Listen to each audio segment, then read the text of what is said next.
Hello everyone, Solinus Dracone here.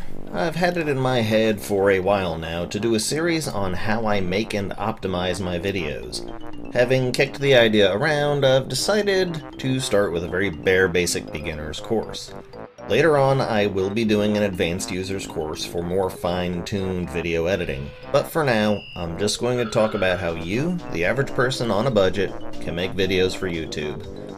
So today, we're just going to cover the equipment you'll need and one of the programs you'll need.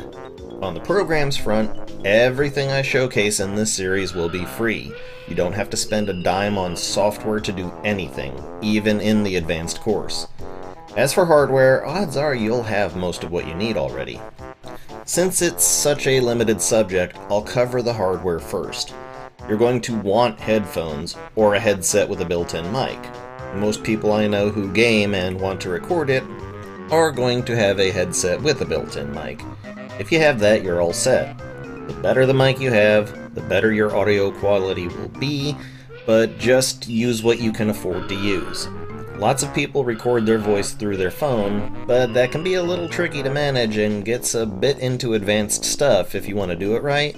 So if you can afford to have a headset with mic, or a mic and separate headphones, do try to get that. By the way, all my tutorials are based on the assumption that you're using Microsoft Windows. If you're using a Mac, I can't really help you. And if you're using Linux, you probably don't need my help. Also, this tutorial is focused solely on the recording aspect of things and not on the streaming. If you're watching to get info on how to stream, sorry, wrong vid for you. Also, if you want to record yourself and your friends, that's not going to be covered in the basic course. It will be covered in advanced. This video will not tell you how to do that. So, let's begin getting ourselves ready to record. Now, for me at least, audio quality and balance is the hardest thing to get right. It can completely ruin your cred if you put out a video with crap quality audio, or even worse, imbalanced voice-to-game sound. Making sure you have the best possible audio quality begins before you even launch OBS. We'll start off by going to recording devices. You can easily get there by right-clicking the volume icon in Windows and clicking Recording Devices. Select your mic and go to Properties either by right-clicking and choosing Properties or by clicking the Properties button on the lower right. We'll want to go to the Levels tab first. Now, if your microphone plugs in through USB, you'll only have the one slider to work with. Boost that all the way to max. If you are using a microphone through the mic in jack, you may have another slider that says microphone boost. Do not use that.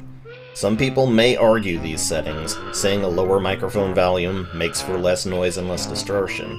I say there are tools that can be used within OBS that will wipe out most background noise. What you want is for your voice to be as loud and clear as possible coming in. Next, we'll go to the Advanced tab. Here, you'll want to take the default format as high as it will go. You'll likely have options for 1 channel and 2 channel. I'd strongly suggest sticking to 1 channel. Stereo is not something you need on your voice track. Most USB mics only go as high as 48 kHz or DVD quality, but if you can go higher, do so. You want the highest possible bitrate for your incoming sound. This is going to make more difference than anything else on your voice quality. As for the exclusive mode checkboxes, well, I have those turned on myself, so maybe you should too. All that done, and you hit OK and OK. If you are currently running any programs that are making use of the mic, then you may have to restart those programs or even restart Windows if necessary. I am going to assume you have the sense not to be running any apps that are using your mic while you're making changes here. Once you've changed these settings, that's it.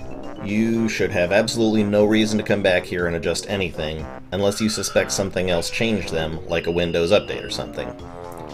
Now it's time to talk about OBS. I'm not going to provide a link or anything like that, because links change. If you want to find it, search OBS Studio on Google. Now, at the time I'm making this video, I don't see any option on the OBS website to choose 32 or 64-bit, so I'm going to assume the installer is smart enough to detect what you're running. If you're unsure of whether or not you are using 32 or 64-bit Windows, Google how to find that out. It is worth making sure you have the 64-bit version of any program, even if you have to dig a little to find it. I promise it's worth it. Of course, only download from trustworthy sources, like the software maker's website. I'm going to assume by this point that you have OBS Studio installed on your computer. Latest version only, please. If you haven't, go get it. Watch no further, unless you're good at retaining memory. Or come back and watch me again, I don't mind. Hell, it's good for my minutes watch metric. The video settings are actually fairly straightforward, so we'll cover that first. Go to Settings, and then click Output on the left. I suggest changing from Simple to Advanced. Once that's done, go to the Audio tab. Now, it's highly unlikely that you'll be using more than the first three, but I would say just go down the list and change them all to 320. That's the highest that you got. You do not want to bottleneck yourself here. Once that's done, we go to the Recording tab. Here on the Recording tab is where some of your most important settings for video quality are going to happen. Here is also where you have to make a decision. If you're using a super elite gaming PC, then you can afford to be more fast and loose with your settings. If you're using a potato computer, then you have to be a bit more conservative. First, let's cover the universal options, and then I'll get into adjusting your quality. Recording path. Very simply put, this is where your videos will be put when you're recording them. I strongly suggest you work out where you want these videos to go before you start recording anything. If you happen to be lucky enough to have an SSD drive, then you would best be served by putting your recording path to a folder on that drive. At this part of things, we're trying to reduce bottlenecks. If you're running out of space on your SSD drive, then I'd suggest clearing out some room. The longer your video and the higher quality it is, the bigger the file it's going to be. You can always cut and paste it off of your SSD to another storage device when you're done recording, but if you have an SSD, use it for recording. Recording format. Back when I first started, FLV was the default recording format for OBS. I don't know if that's the case anymore, and I'm not uninstalling OBS to find out. Here's the thing, MP4 is going to be the best file format to record in, but, at least as far as I'm aware, OBS is actually recording in FLV format and re-encoding as it goes. If that's changed, then great, but if you're on a potato, you might want to switch to FLV if you're experiencing lag. The video editor I use, which I promise is free, does support FLV, but that's not the case for most video editors. Choice is yours, I choose MP4. As for audio tracks, well, I'd say just keep things as they are when you find them, but I've got plenty more info about that for my advanced course. Keep it simple, just 2 tracks max. The encoder. Now, depending upon what type of video you're using, you may only have one option, X264. I use an NVIDIA card, so I choose NV Encoder H264. There may be other options for AMD users. Anyhow, the key thing to remember is what this actually does. If you choose just X264, then your CPU is going to be doing the encoding. If your CPU is the weak spot in your system, then I'd suggest you choose whatever option your vid card supports. By the way, folks, if you do not have a separate video card, or if your video card is on board and it's not an expensive gaming laptop, then you do not really have a choice in the matter. My suggestion is NV Encoder or whatever AMD's alternative is. For most people, the video card is going to be stronger than the CPU. If the only choice you have is X264, then it is what it is. Go with it. Rescale Output. Here is where you have choices to make. If you leave the box unchecked, then you are going to be recording into 1920 by 1080, also known as 1080p. If your computer is elite, then leave the box unchecked. If you've got a potato, you might want to check the box and put 1280 by 720, also known as 720p. Potatoes might be able to handle full 1080, but if you're uncertain, just click Rescale and put it to 720. Better to be safe than sorry. There's no way to fix a video that has lags and stutters, so until you've felt out what you're comfy with, err on the side of caution. A smooth 720p video is always better than a choppy 1080.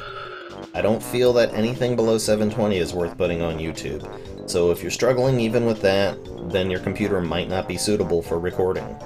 I might make a video about how to get your computer running as smooth as possible, but that's not the subject here. If you can't hack 720p, for whatever reason, you're going to struggle, and I don't think recording is in your capabilities right now. I am really truly very sorry. As for custom muxer settings, I don't mess with that, even in advance, so let's just leave it be. Now we get to the good stuff. Rate control should be CBR. You want your video to have a constant bitrate and frame rate.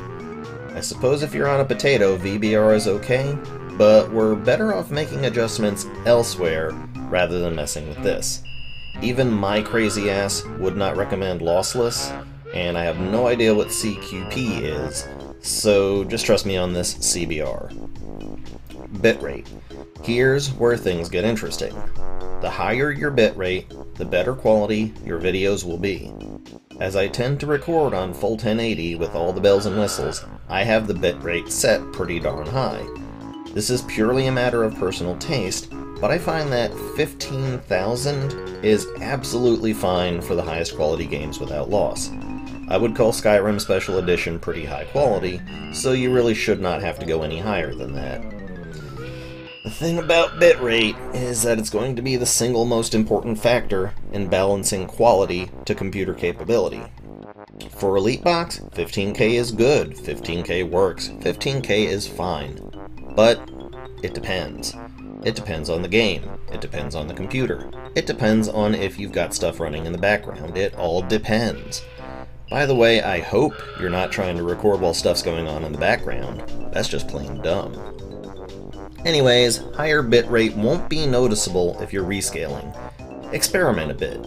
It's always best practice to get a few sample recordings before you commit to a long-haul video. My suggestion is to try recording a little bit of high-density footage over and over until you find your sweet spot. We'll cover that in a later video, but I know I'm not going to get away with calling this a basic video without giving some pointers, so here we go. For Elite computers, go with 10,000 bitrate minimum if you're recording 1080. For potatoes, 5,000 should be sufficient. If you want more details, I'd suggest Google searching OBS recommended settings or something like that, but these are just some suggestions. You are going to have to do your own experimenting until you learn what your computer is capable of. It's all part of the game, kids. You're trying to put something out on the web. Show some effort. As for the rest, high quality preset if it's not already there, and don't mess around with anything more on this tab. Next, we'll go to audio on the left-hand side. Starting with sample rate, crank it as high as it goes.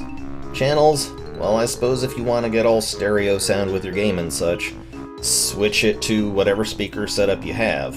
But I think mono is just fine and dandy, thank you very much. Your desktop audio device should be set to default, but I'm getting ahead of myself and we will discuss this in more detail on the next video. Desktop audio device 2 should not be necessary. Disable. Microphone should just always be your actual mic. Even if your mic is default, just set it here to show your actual mic. I've had a lot of sad and sorry mistakes occur by leaving it default. Don't let that happen to you. There should be no need for any other devices here if you're going basic, so just leave the next two mics as disabled, and the audio meter decay rate as it is. That's all we need to do here. I don't see any reason to muck about with any further settings here. Now on to video. Your base resolution will most likely be set to 1920 by 1080, with whatever you scaled it to in the recording tab being the output. Now here's another place you can get back some system processing by setting your base down to 1280 by 720. If you're on a potato, that'll be the way to go. It'll bring your load down, and that's always to the better. Remember, potatoes, you're fighting to win back as much processor power as you can. It's a struggle. I wouldn't muck with the output. That's something you're better off managing back on the output tab. Downscale filter, well, if you're not downscaling, leave it be. But if you are downscaling, then set it to the one with the highest samples. You have to hold on to some dignity. Now then, FPS. Elite boxers, slam it to 60. YouTube can't handle any higher. Potatoes, you can probably get along with 60 as well, if you're downscaling, but dropping it to 30 is another way you might just manage to buy some more of that sweet, sweet CPU power back. Hotkeys! This one isn't strictly necessary, but I do suggest using hotkeys to at least set your start and stop recording. Set it to something you know you aren't using for anything. You have to keep in mind, some games do use F keys, so they might not be the best choices. For most folks, scroll lock is going to be the least used key on your keyboard, but that's just my suggestion. I use an Apple keyboard on my Windows box, so I have a few more useless F keys to work with. The choice is yours.